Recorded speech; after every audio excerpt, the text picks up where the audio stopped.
पिछले वीडियो में हमने देखा था कि एसिड और बेस में क्या सिमिलरिटीज है। आज जो हम देखने जा रहे हैं वो देखेंगे एसिड और बेस का पीएच। आज मैं आपको पीएच के बारे में बता रहा हूँ। पीएच का फुल फॉर्म होता है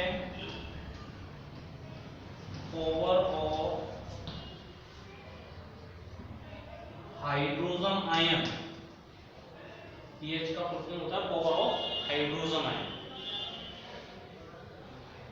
पीएच एक्चुअल में होता क्या है, किसी भी सॉल्यूशन के अंदर हाइड्रोजन आयन की कॉन्सेंट्रेशन को फाइंड आउट करते हैं, उसको अपन कहते हैं पीएच। एक्चुअल में पीएच की डेफिनेशन है the negative logarithm values of hydrogen ion present in a solution is called pH of that solution. इसका फॉर्मूला है negative log active mass hydrogen ions. एक साइंटिस्ट थे सोरेंसन साइंटिस्ट ने क्या किया था, पीएच के बारे में बताया था। उन्होंने ये जो वर्ड्स लिए हैं एक्चुअल में जर्मन भाषा के शब्द, इसमें जो पी शब्द आया है वो जर्मन भाषा के शब्द पोटेंस से लिया गया है। दैट मींस पावर और स्ट्रेंथ। पोटेंस से लिया गया जिसका मतलब होता है पावर और strength. And H is the symbol of hydrogen.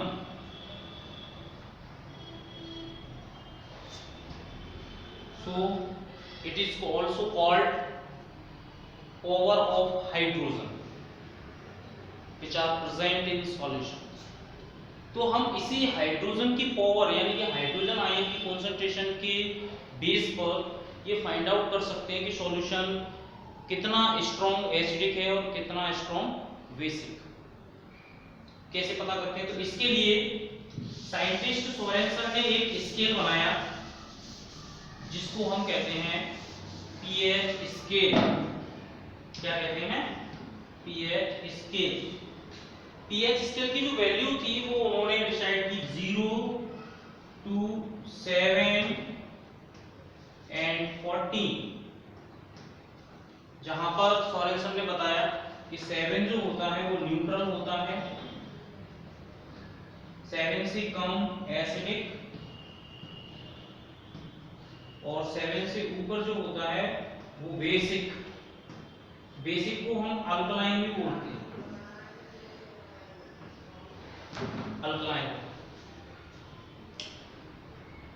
तो कहने का मतलब ये है कि जब किसी सॉल्यूशन का पीएच वैल्यू 7 से कम होता है तो वो एसिडिक नेचर का होता है।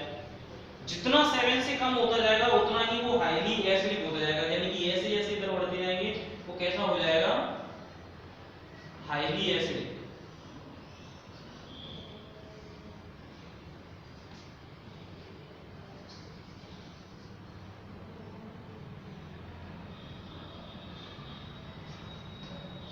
और जितना 7 से ऊपर जाएगा वो कैसा हो जाएगा, highly basic.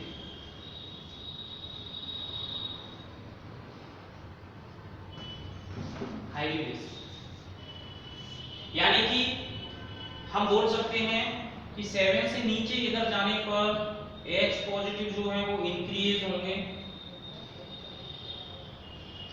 Increase H positive, and OH negative क्या होंगे, डिक्रीज।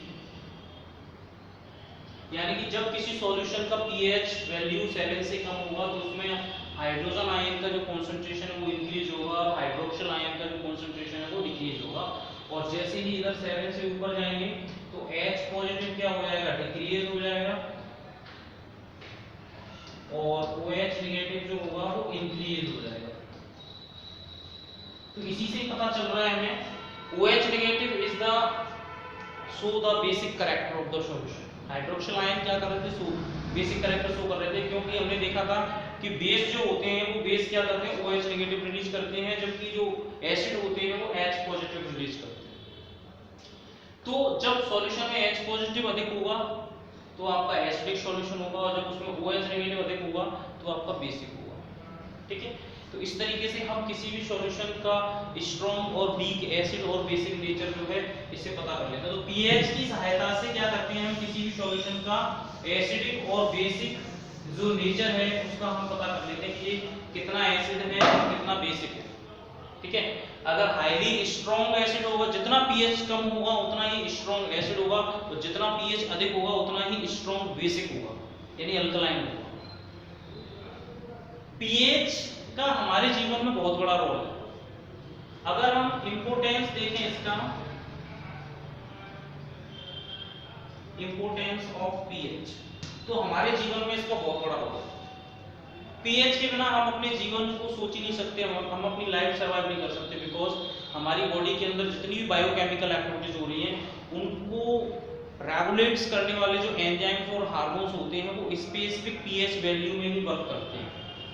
जब तक उनको सूटेबल पीएच नहीं मिलेगा तब तक वो एंजाइम्स और हार्मोन वर्क्स नहीं करेंगे। इसी तरीके से जो प्लांट्स होते हैं फील्ड के अंदर, तो वो प्लांट्स भी ग्रो तब करते हैं जब उनको सूटेबल पीएच रेंज मिलती है।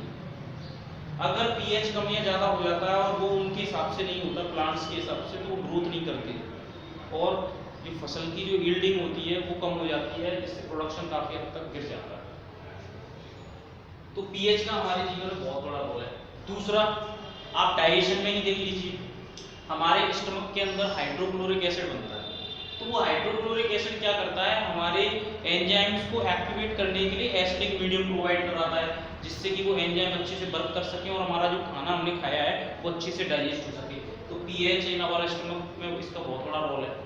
हमारे स्टमक के अंदर एसिड का बहुत बड़ा रोल है, यानी पीएच लेवल उसको एसिडिक चाहिए। दूसरा, टीथ डिके।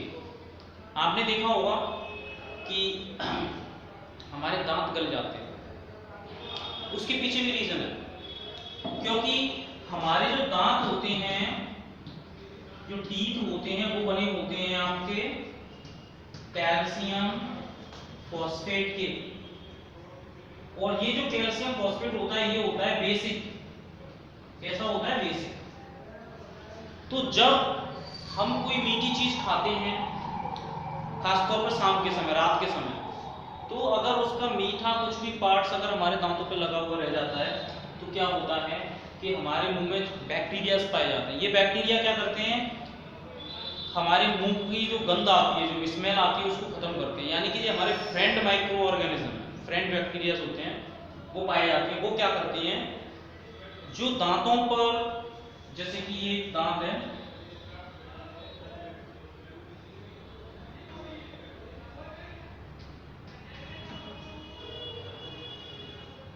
ये दांत, इसके ऊपर अगर कोई मीठा पार्टिकल्स ये रह गया है तो इस पर क्या है, यहाँ पर जो प्रेजेंट बैक्टीरिया होगा वो उस मीठे मटेरियल को, जो भी स्वीट है, उसको डिकम्पोज करेगा, और डिकम्पोज करते समय ये बैक्टीरिया हमारे दांत के ऊपर क्या करता है, एसिड रिलीज करता है। यहाँ पर एसिड छोड़ता है। अब दांत किसका मिलके बना है? कैल्शियम फॉस्फेट से, और बैक्टीरिया क्या बना रहा है? एसिड। तो जब एसिड और बेस आपस में मिलते हैं तो क्या होता है, आपका सॉल्ट बनता है और H2O बनता है, यानी कि एक दूसरे को न्यूट्रलाइज कर देते हैं, इसको कोरोज कर देते हैं, कोरोसिव कर देते हैं, दांत को गला देते हैं, बिकॉज एसिड बेस का दुश्मन है और बेस एसिड का दुश्मन है। एक दूसरे के इफेक्ट को ये बिल्कुल खत्म कर देते हैं एक दूसरे से रिएक्शन करके, और यहाँ पर यही हो रहा है। यही कारण है कि हमारा दांत गल जाता है, क्योंकि जो बैक्टीरिया है ना उस स्वीट पार्टिकल्स को डिकम्पोज करता है, जिसकी वजह से वो एसिड रिलीज करता है, और वो एसिड जाके हमारे दांत के साथ रिएक्शन कर जाता है, क्योंकि हमारा दांत कैल्शियम फॉस्फेट से मिलकर बना है, जो कि एक बेस है, और उसके साथ जब रिएक्शन करता है तो हमारा दांत कोरोसिव हो जाता है, उसका कोरोजन होने लगता है और वो गल के खत्म हो जाता है। इसको बोलते हैं टीथ डिके। तो यहाँ पर भी पीएच क्या हो रहा है, हमारे दांत को चाहिए बेसिक पीएच, जिससे कि वो अच्छे से स्ट्रॉन्ग रह सके।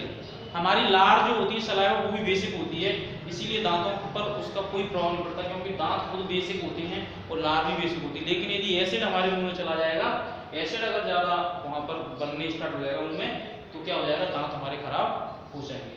तो कुल मिलाकर के दांतों का पीएच, दांतों के लिए सूटेबल पीएच है वो अल्कलाइन मीडियम 7 से ऊपर होना चाहिए।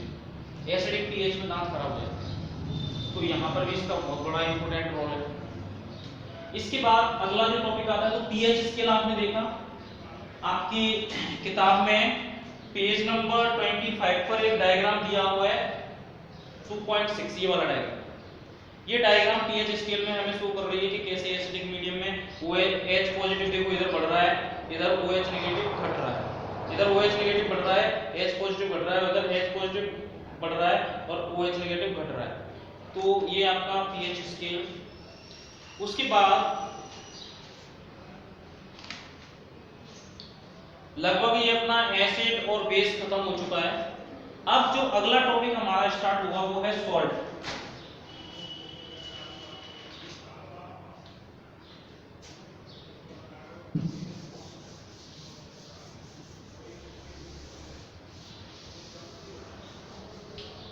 देखिए टॉपिक है हमारा एसिड बेस, तो ये तो लगभग खत्म हो गया हमारा। अब बचा अकेला सॉल्ट।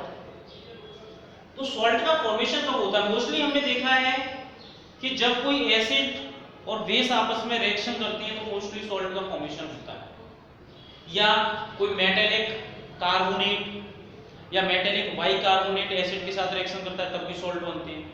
तो सॉल्ट का फॉर्मेशन एसिड और बेस के कांटेक्ट में आने पर बनते हैं। सॉल्ट एक्चुअल में ऐसे सब्सटेंस होते हैं जो वाटर में इजीली डिसॉल्व हो जाते हैं और अपने आयनों में डिकम्पोज हो जाते हैं।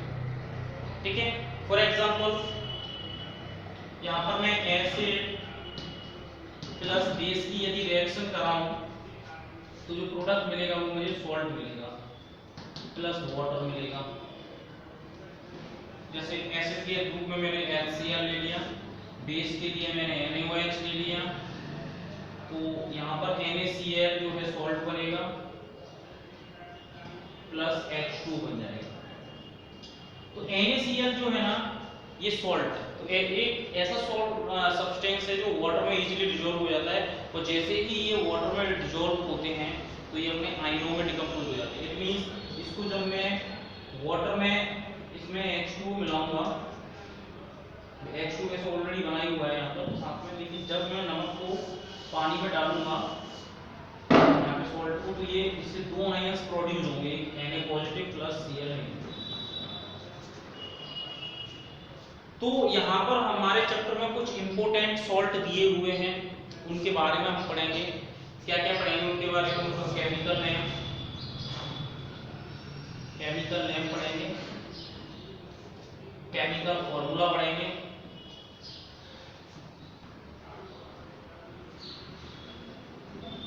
और केमिकल फॉर्मूला, केमिकल नेम और कॉमन नेम, और पढ़ेंगे अपन कॉमन नेम। अब इनमें अंतर क्या है? कॉमन नेम, केमिकल फॉर्मूला और केमिकल नेम में अंतर क्या है? कॉमन नेम हम जनरल जो बोलचाल की भाषा में यूज करते हैं वो हमारा कॉमन नेम हो जाता है। जैसे एग्जांपल के तौर पर कॉमन नेम में हम बोलते हैं POP। आपने बहुत बार ये नाम भी सुना होगा, POP, plaster of Paris. But इसका केमिकल नेम है कैल्शियम सल्फेट हेमीहाइड्रेट।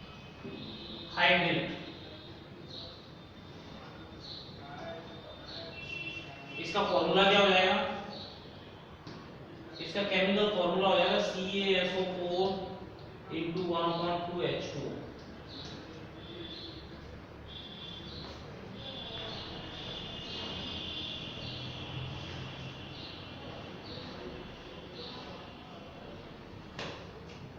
तो इस तरीके से हमने देखा कि ये भी एक सॉल्ट है।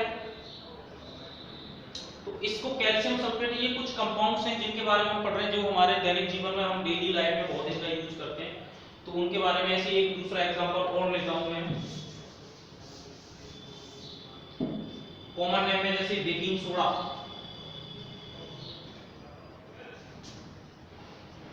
बेकिंग सोडा नाम तो आपने सुना होगा, ये कॉमन नेम है क्योंकि हम बेकिंग सोडा के नाम से इसको जानते हैं। बट इसका केमिकल नेम क्या है? Sodium hydrogen carbonate. इसके दो नाम है,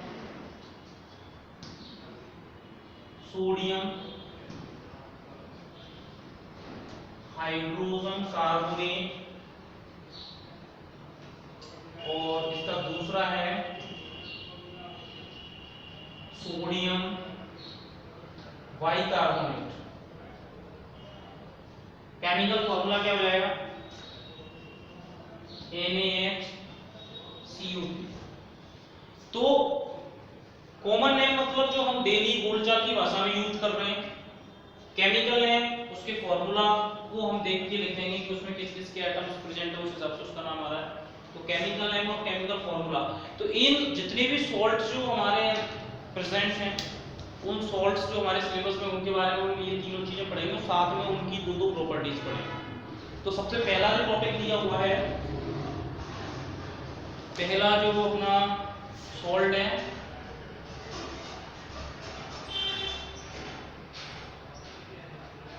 वो है आपका ब्लीचिंग पाउडर। चलिए ब्लीचिंग पाउडर देखते हैं।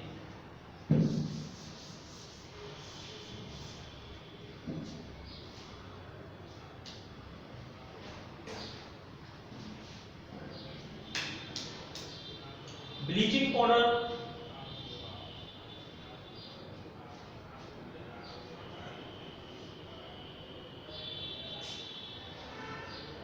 जो है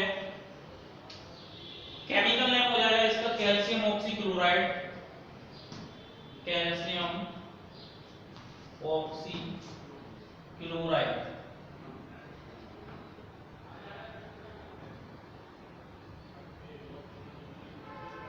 ऑक्सीक्लोराइड और इसका केमिकल फॉर्मूला हो जाएगा CaOCl2।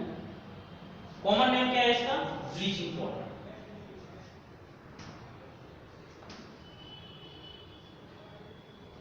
ब्लीचिंग पाउडर, इसकी प्रॉपर्टीज देखिए आप फटाफट।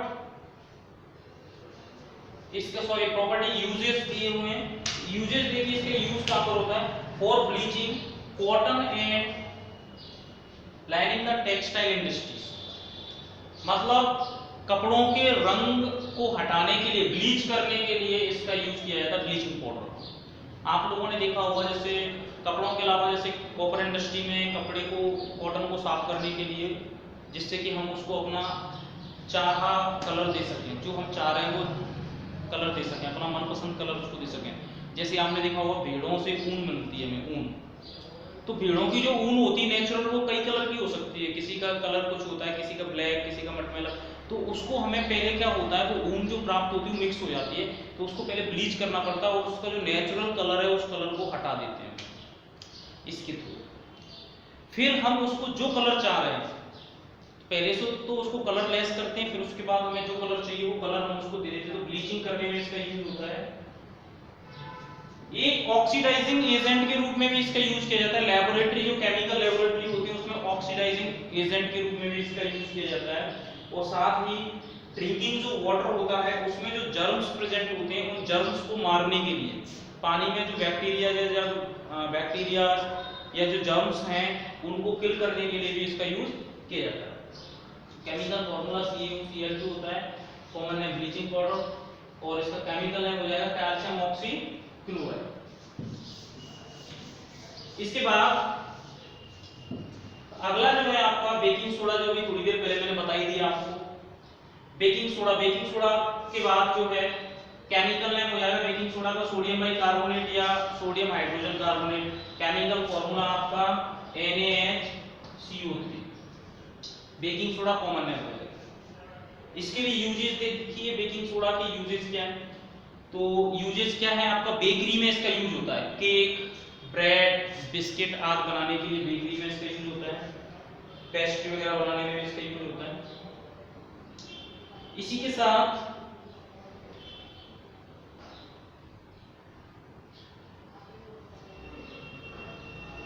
एंटासिड के रूप में भी इसका यूज होता है। Antacid Antacid is the medicines which are used for the regulate the acidity of your stomach. जब हमें एसिडिटी हो जाती है तो आपने ऐड देखा होगा कई बार, इनो, एसिडिटी के केस में इनो ले लीजिए, तो इनो भी एक एंटासिड मेडिसिन है। वो जाके क्या करता है, इनो क्या है, बेसिक नेचर का होता है, जैसे ही हम उसका सॉल्यूशन पीते हैं तो हमारे एसिडिटी क्यों होती है, क्योंकि हमारे स्टमक के अंदर जो HCl बन रहा है, जब उसकी अमाउंट ज़्यादा हो जाता है, उसकी मात्रा बढ़ जाती है, तो ज़्यादा एसिड के कारण हमारे पेट में जलन पड़ना स्टार्ट हो जाती है और उसको ही बोलते हैं एसिडिटी। तो एसिडिटी को रेगुलेट करने के लिए ऊपर से बेसिक सॉल्यूशन पी लीजिए आप, और हम जानते हैं कि एसिड और बेस जब आपस में रिएक्शन करते हैं तो एक दूसरे के इफेक्ट को खत्म कर देते हैं। तो ये बेसिक नेचर का होता है, ये कैसा होता है, बेसिक नेचर का। तो यदि आपको एसिडिटी हो रही है तो उस केस में आप बेकिंग सोडा का सॉल्यूशन बना करके पी सकते हो। तो एसिडिटी में इसका यूज किया जाता है। उसके बाद जो अगला सॉल्ट है हमारा, वो है आपका वॉशिंग सोडा। वॉशिंग सोडा, इसका केमिकल नेम है sodium carbonate decahydrate.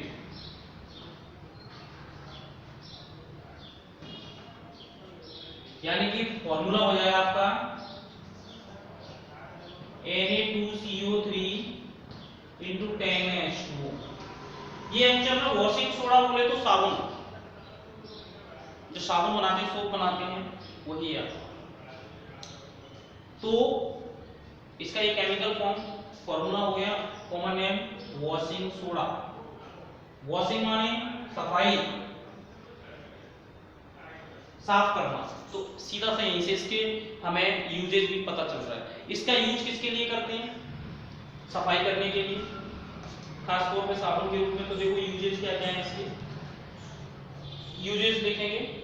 Sodium carbonate washing soda is used in glass, soap and paper industries. Glass मतलब जो कांच वगैरह के जो आइटम्स बनते हैं उसमें इसका यूज होता है, ग्लास इंडस्ट्री में। पेपर इंडस्ट्री में यानी जो आपका कागज बनता है, पेपर बनता है, उस इंडस्ट्री में इसका यूज होता है। और साबुन बनाने वाली जो कंपनियां होती हैं वो भी इसका यूज करते हैं, साबुन इसी से बनाते हैं। दूसरा यूज है, it is used in the manufacturing of sodium compound such as borax. इससे हम कुछ सोडियम के कंपाउंड्स हैं उनका भी फॉर्मेशन करते हैं, उनके सिंथेसिस में इसका यूज करते हैं, जैसे कि बोरेक्स। अगला है आपका, it is used for removing permanent hardness of water. पानी जो वाटर होता है, जब हार्ड वाटर होता है, और हार्डनेस दो टाइप्स की होती है। मैंने आपको 8th में बताया था कि 8th में या 9th में शायद सिलेबस में है, दो तरीके की होती है, टेम्परेरी हार्डनेस और एक होती है परमानेंट हार्डनेस। टेम्परेरी हार्डनेस को तो हम पानी को उबाल करके ही खत्म कर सकते हैं। पानी को यदि आप गर्म कर दोगे तो टेम्परेरी हार्डनेस हो जाएगी, खत्म हो जाएगी। लेकिन यदि परमानेंट हार्डनेस है तो वो गर्म करने से नहीं जाती। तो परमानेंट हार्डनेस को हम वॉशिंग सोडा के जरिए पानी को ट्रीट करके उसकी परमानेंट हार्डनेस को खत्म कर देते हैं और पानी को जो है पीने लायक बना देते हैं। इसके साथ लास्ट आपका जो सॉल्ट है इसमें, वो है प्लास्टर ऑफ पेरिस, POP। तो POP इसका शॉर्ट फॉर्म है, POP का फुल फॉर्म है plaster of Paris. Paris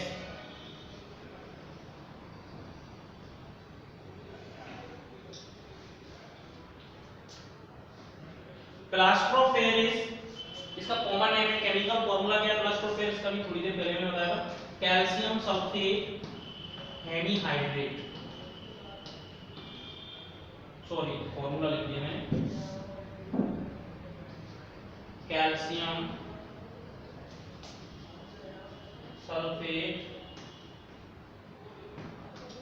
hemihydrate. Chemical formula भी जो थोड़ी देर पहले लिखा था, CaF4 हाफ H2O।